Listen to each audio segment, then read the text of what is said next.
duñ ci pare et Chérif ñu ngi ko waxee depuis le début ñu ngi def émission mais sunu xol ak sunu xel yëpp ñu ngi ci njabootam ñu leen di masawaat encore une fois léegi un jour une actu Marcel Farba Maroun da nga def taxaw seetlu ci fitna ba am ci Ukraine ñaar fukki fan ak ñeent ci weeru février ba léegi armée russe mi ngi jéem a teg loxo ci Kiev bu ñu defee taxaw seetlu ñu ngi ci ñaata bésu xare. Voilà donc instant bi ñu ngi ci fukk ak juróom-ñeent loolu tax tey ñu taxaw ci fukki fan ak juróom-ñeent donc loolu waral ñu taxaw tey ci chiffre bi di 19 comme pour fàttali ne tey lundi 14 mars moom mooy 19e jour invasion russe ci Ukraine bi nga xamante ni wax nga ko sànq soxna Fati juróom ñaar fukki fan ak ñeent ci weeru février bi la daal di tàmbali. donc ñu bëri di ko considérer comme attaque bu gën a am solo ci Europe donc depuis seconde guerre mondiale donc entre 39 et 45 ñuy fàttali ne force russe yi ñoom ñu ngi continuer di jéem a encercler capitale bi di Kiev ba léegi loolu waral président ukrainien bi Volodymyr Zelensky daal di promettre ne ñoom taxaw nañ pare nañ ngir mën a jàmmaloog ñoom ñuy fàttali qu'au sud de l'Ukraine ay bombardement dimanche jot nañ amee ca Mykolaiv benn ville bu nekk foofu donc plusieurs morts Mykolaiv nag nekk dernier verrou avant le port d'Odessa moom la force russe yi bëgg a jël mu di benn point stratégique ñuy fàttali tamit que selon certains bilans ville Mariupol bi nga xamante ni dañ koy daal di assiégé plus de 2100 habitants jot nañ cee ñàkk seen bakkan depuis le début de l'offensive bu ñu sukkandikoo donc ci la mairie de la ville et puis comité Croix-Rouge di mettre en garde contre un scénario du pire kii di Brent Renaud nekk un journaliste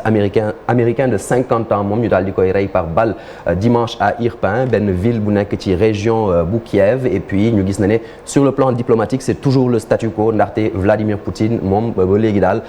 tontuwul li nga xamante ne moom mooy appel cessez-le-feu yi ngir ñu daal di bàyyi xeex bi nga xamante ne partie continent bi ñëpp ñu ngi ko koy laaj fu mu nekk nii waaye il maintient ces attaques envers l'Ukraine donc ñuy fàttali que tey tamit ci kaname une session de négociation par visioconférence diggante Russie ak Ukraine dina jot a am donc à partir de 8h20 GMT soxna Fati. aywa ñu dem ci bilan quand même ci ñi ñàkk seen bakkan ci côté armée ukrainienne. voilà d'abord armée ukrainienne bi nga xamante ne au 13 mars 2022 bu ñu sukkandiko ci président ukrainien bi di Volodymyr Zelensky moom nag il estime que environ 1300 ci ay soldats ukrainiens jot nañ ci ñàkk seen bakkan depuis début guerre bi donc bu ñu sukkandiko ci waa Russie ñoom c'est la bataille des chiffres ñoom ñu ngi ne près de 3000 morts la ñuy recenser ci rang ukrainien yi 3700 blessés et même près de 600 soldats yi nga xamante ne dañ leen capturer bu ñu sukkandiko ci waa États-Unis ñoom ne leen entre 2000 et 4000 soldats ukrainiens ñoom ñoo ñàkk seen bakkan et selon la République populaire de Donetsk près de 1000 soldats ukrainiens sont morts et près de 1200 blessés rien que dans le Donbass le lourd tribut payé par l'armée russe ñoom tamit am nañ li nga xamante ne moom mooy un bilan négatif dans leur rang ñoom nag depuis la date du 2 mars leur seul et unique bilan bi ñu daal di annoncé ça fait état de 498 soldats russes yi nga xamante ne ñàkk nañ ci seen bakkan et 1597 blessés mais toujours selon une bataille de chiffres jusqu'à présent président ukrainien bi di Zelensky moom nee na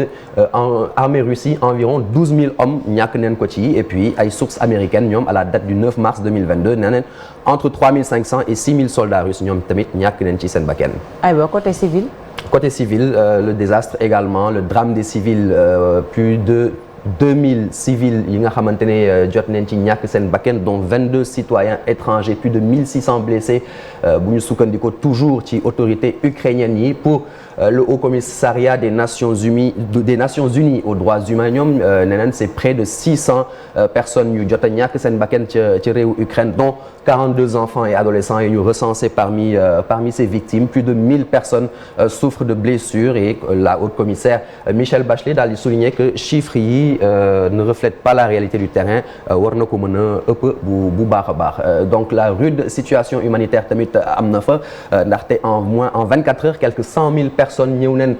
bokk ci ñi nga xamante ni ñu ngi jéem a génn Ukraine ngir daw combat yi fa am fu mu nekk ni on estime à 2 698 280 nit yi nga xamante ni jot nañ jógee Ukraine bu ñu sukkandikoo ci benn chiffre bu Haut Commissariat aux réfugiés HCR bu Nations Unies daal di publier dimanche donc plus de 4,4 millions de personnes yoo xamante ni dañ leen daal di déplacer par force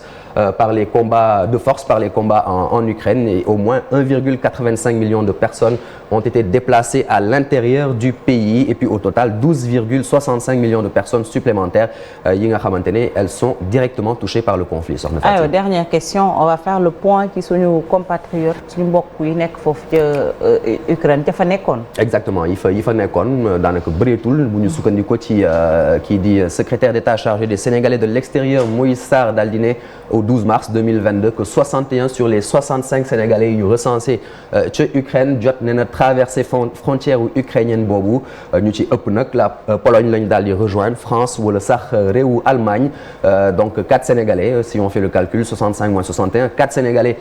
desoon nañ foofu ca Ukraine dont